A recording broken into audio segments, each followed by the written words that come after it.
할렐루야. 7월 3일 수요일 새벽 기도를 시작하겠습니다. 사도신경으로 우리의 신앙을 고백합니다. 나는 전능하신 아버지 하나님 천지의 창조주를 믿습니다. 나는 그의 유일하신 아들 우리 주 예수 그리스도를 믿습니다. 그는 성령으로 잉태되어 동정녀 마리아에게서 나시고 본디오 빌라도에게 고난을 받아 십자가에 못 박혀 죽으시고 장사된 지 사흘 만에 죽은 자 가운데서 다시 살아나셨으며 하늘에 오르시어 전능하신 아버지 하나님 우편에 앉아 계시다가 거기로부터 살아있는 자와 죽은 자를 심판하러 오십니다. 나는 성령을 믿으며 거룩한 공교회와 성도의 교제와 죄를 용서받는 것과 몸의 부활과 영생을 믿습니다. 아멘. 찬송가 272장 찬양하시겠습니다. 찬송가 272장입니다.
말씀은 구약성경 열왕기하 6장 14절에서 24절에서 7장 2절까지 말씀입니다.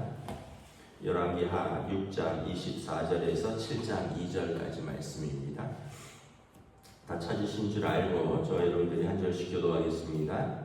이후에 아람 왕 베나닷이 그의 온 군대를 모아 올라와서 사마리아를 에워싸니 아람 사람이 사마리아를 에워싸므로 성중이 크게 줄여서 나귀머리 하나에 은 80세겔이요 비둘기똥 4분의 1갑에 은 5세겔이라 하니 이스라엘 왕이 성 위로 지나갈 때 한 여인이 외쳐 이르되 나의 주 왕이여 도우소서.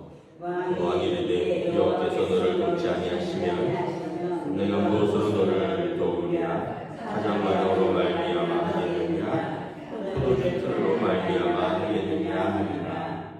또 이르되 무슨 일이냐 하니 여인이 대답하되 이 여인이 내게 이르기를 내 아들을 내놓아라. 오늘 우리가 먹고 내일은 내 아들을 먹자 하매 우리가 드디어 내 아들을 삶아 먹었더니 이날에 내가 그 여인에게 이르되 내 아들을 내놓아라. 우리가 먹으리라 하니 그가 그의 아들을 숨겨나이다.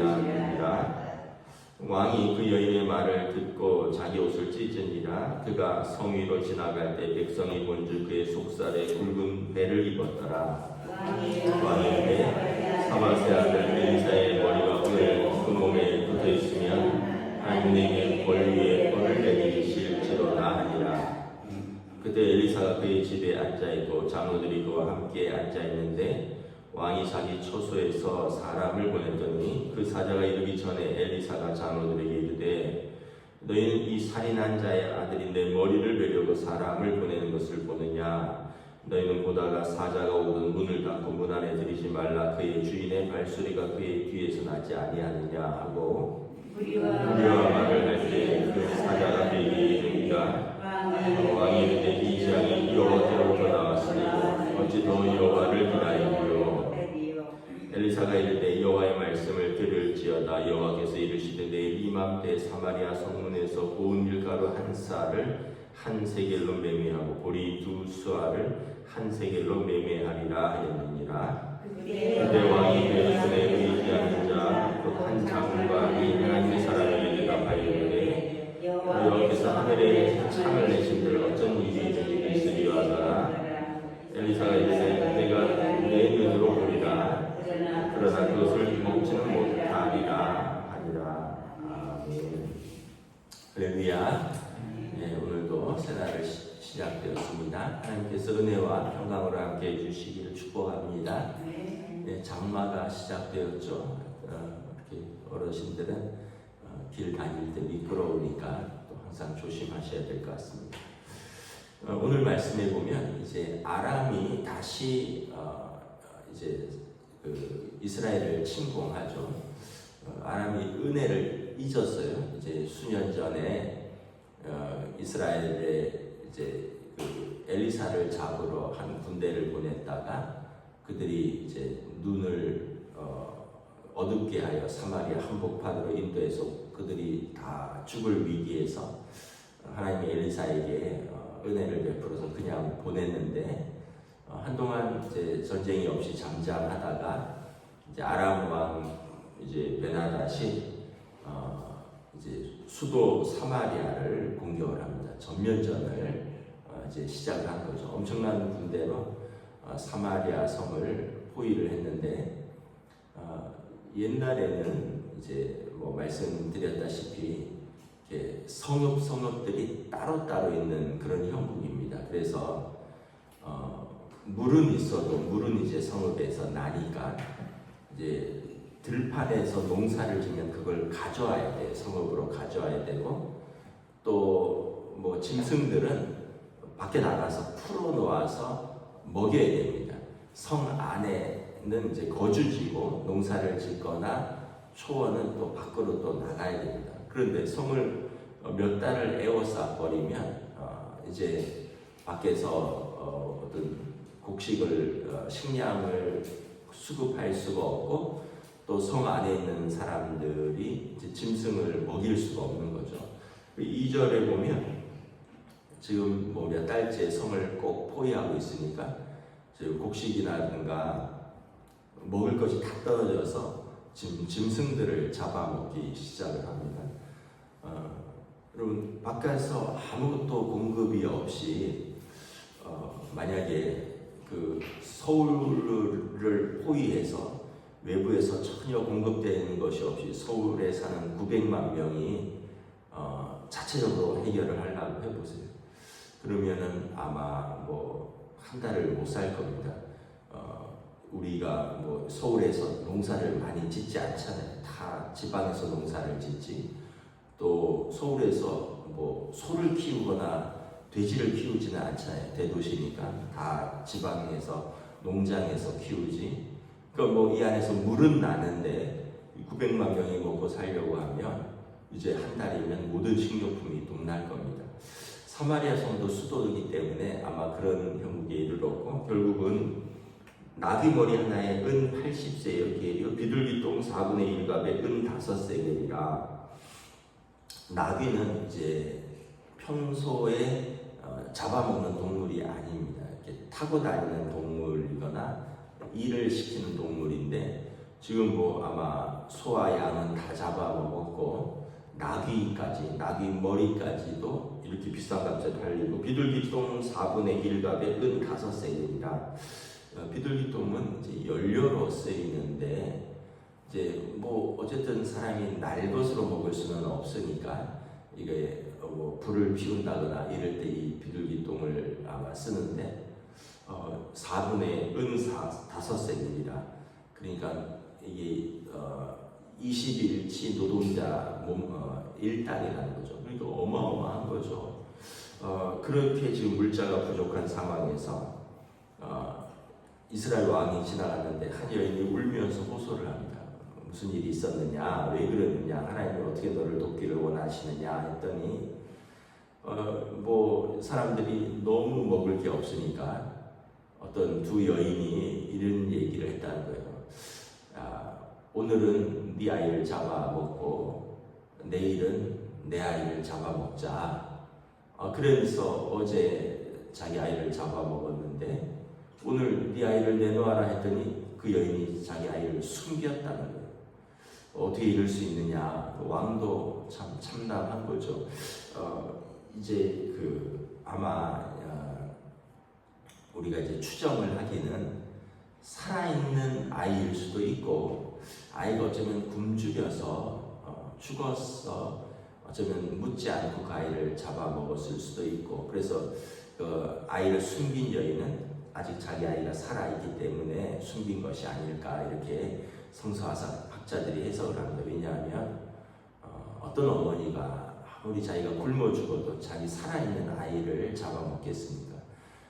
이거는 본성에도 어긋나고 어머니로서도 할 수 없는 일이기 때문에 그만큼 이제 막 기아 상태에서 아이들이 먼저 취약하니까 죽어가고 죽은 아이들을 묻지 않고 이렇게 부패하기 전에 먼저 잡아먹고 지금 이런 일들이 성의 도처에서 일어나고 있었다는 거죠. 엄청나게 지금 최악의 상황이 일어나고 있는 겁니다. 항복할 수도 없고 항복하면 노예로 끌려가고 뭐 버티자니 먹을 게 없고 그 비탄한 심정 속에서 이런 상황이 있으니까 이제 여호람 왕이 누구를 원망하냐 하면 하나님과 엘리사를 원망합니다. 엘리사 때문이라는 거예요. 하나님 때문이라는 거예요. 왜냐하면 지난번에 그 군대를 그냥 보내기 때문에 이런 일이 벌어졌다는 거죠. 걔네들이 이제 다시 쳐들어왔다. 뭐 인간적으로는 또 이해가 되는 말이기도 하는데 여호람 왕은 기본적으로 믿음이 없습니다. 믿음이 없으면 어떤 일이 벌어지냐면 어떤 일이 생기면 하나님 탓을 하고요. 또 어떤 일이 생기면 남 탓을 합니다. 여러분 어떤 일은 우리 인생에서 항상 벌어질 수 있어요. 예수 믿는 사람에게도 일어나고 예수 안 믿는 사람에게도 일어납니다. 예수 안 믿는 사람에게 일어나는 일이 예수 믿는 사람에게는 안 일어나라는 법이 없어요. 그래서 우리가 생각할 때 왜 내가 예수 믿는데 우리 집안에 이런 일이 일어나느냐. 세상 살아가는 이치 속에서 하나님께서 성도와 그렇지 않은 자에게 동일하게 해와 비를 주신다고 그랬어요. 여러분, 하나님께서 예수 믿는 사람들에게만 해를 주시고 예수 믿는 사람들에게만 비를 주시는 게 아니라 동일하게 은혜를 베푸시는 거죠. 하나님의 최종 심판은 마지막 때에 있을 것인데 이 땅에서는 하나님께서 동일하게 다 기회를 주는 것입니다. 동일하게 은혜를 베푸시는 거예요. 그래서 우리 삶에도 고난이 있다라는 거예요. 문제는 뭐냐면 그 고난을 해석하는 능력이고 이 고난을 이겨내는 능력이 이 믿음이 없으면 이제 뭐 여러 가지로 절망할 이유밖에 없지만 믿음이 있으면 우리는 그 문제를 가지고 기도의 자리로 나아가는 거죠. 여호람 왕은 명색이 이스라엘 왕인데 믿음이 없었어요. 그러니까 하나님을 원망하는 겁니다. 그리고 하나님의 사람을 원망하는 거예요. 그러니까 우리도 이제 어떤 자세를 취해야 되느냐를 우리가 다시 한번 생각해 봅니다. 여러분, 하나님 원망하는 것처럼 어리석은 것이 없어요. 하나님이 우리 안 되기를 바라실까요? 그게 아니라 이것은 어떤 면에서 보면 우리가 잘못 선택한 결과에 대한 결과일 수도 있고요. 또 하나는 그냥 우리의 동기와 관계없이 일어나는 일들일 수 있다는 거죠. 엊그제도 시청 앞에서 그런 교통사고가 났는데 그럼 그 횡단보도에 서 있다가 돌아가신 분들이나 이런 분들이 무슨 특별한 죄가 더 있어서 그러느냐, 그렇게 해석하면 안 되죠. 그게 아니라 그런 일들은, 그런 사고는 안 일어나면 제일 좋겠지만 누구에게나 일어날 수도 있다는 거예요. 저와 여러분도 교통사고가 날 수도 있고요. 또 뭐 어떤 일들이 일어날 수 있다. 근데 이제 이것을 어떻게 해석하고 이것을 어떻게 극복하느냐라는 거죠. 여호람 왕은 보면은 이 일은 엘리사 때문이다. 하나님이 우리를 돕지 않으셨다. 그래서 하나님을 원망하고 엘리사 죽여라 이렇게 이야기를 하는 거죠. 그래서 31절에 엘리사를 잡아서 죽이지 않으면 하나님 내게 벌 위에 벌을 내리실 것이다. 또 이렇게 이야기하면서 사람을 보내는데 엘리사가 이렇게 그 백성의 장로들과 모여 있는데 아마 기도하고 있었겠죠. 왜냐하면 나라의 수도가 적의 공격을 당했는데 뭘 하겠어요? 기도를 하고 있었겠죠. 모여서 기도하고 있는 중에 왕의 사자가 엘리사를 잡으러 왔다라는 것을 압니다. 그리고 그가 오면 문을 열어주지 말아라 이렇게 이야기를 하는데 이제 그 사자가 이제 나와서 이렇게 말합니다. 이 재앙이 여호와께로부터 나왔으니 어찌 더 여호와를 기다리요.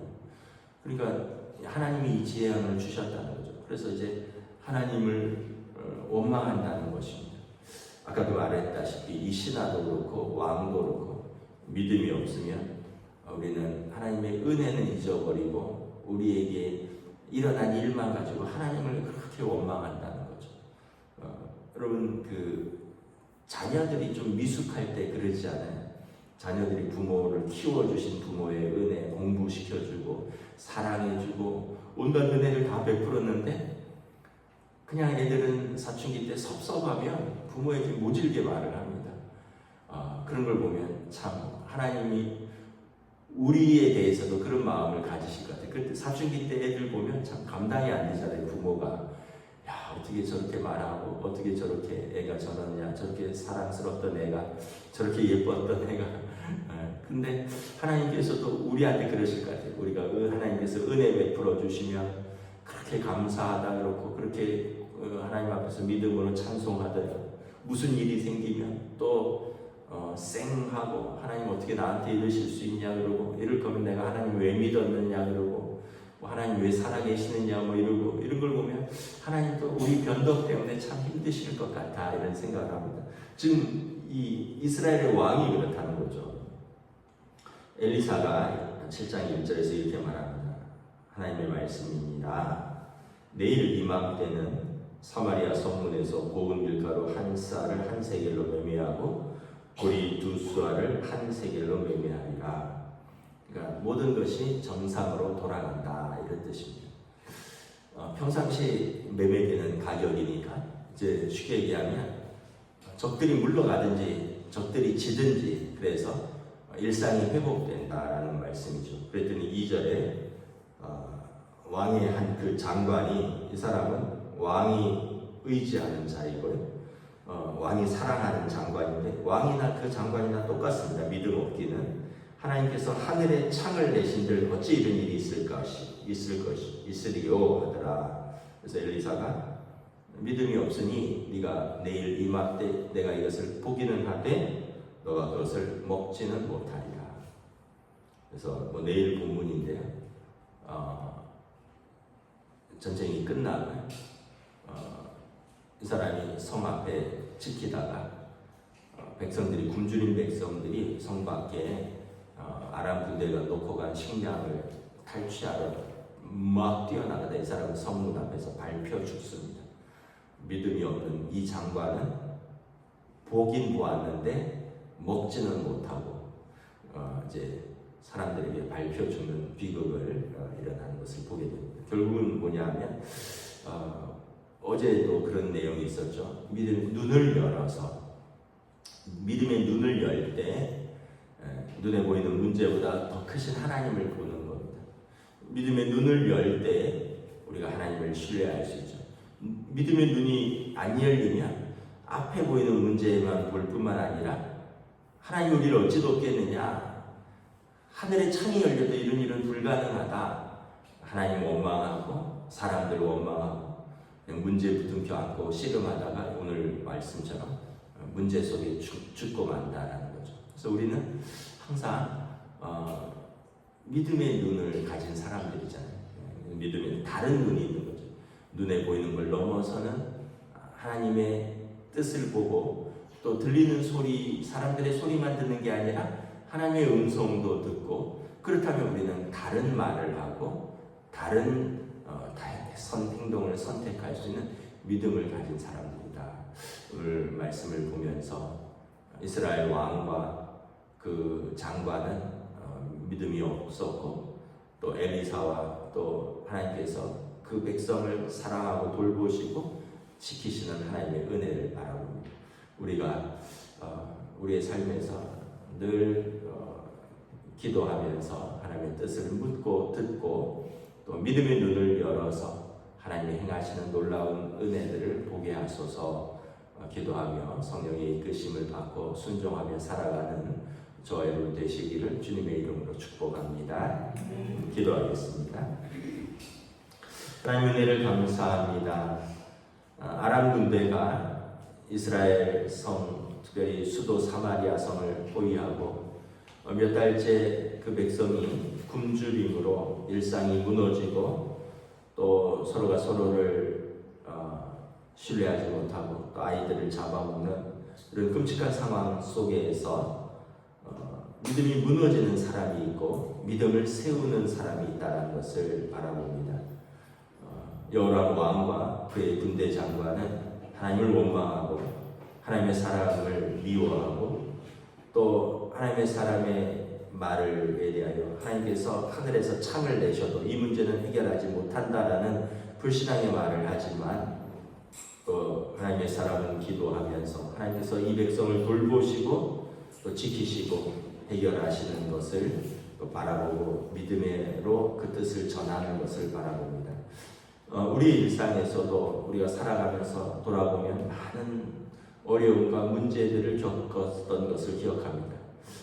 그러나 또한 우리가 고백하기를 그 어려움 속에서 하나님이 시시때때로 도우셨고, 우리의 기도를 외면하지 않으셨고, 우리의 눈물을 닦아주셨고, 우리의 손을 붙들어 주셨던 은혜의 하나님, 좋으신 아버지 하나님을 고백합니다.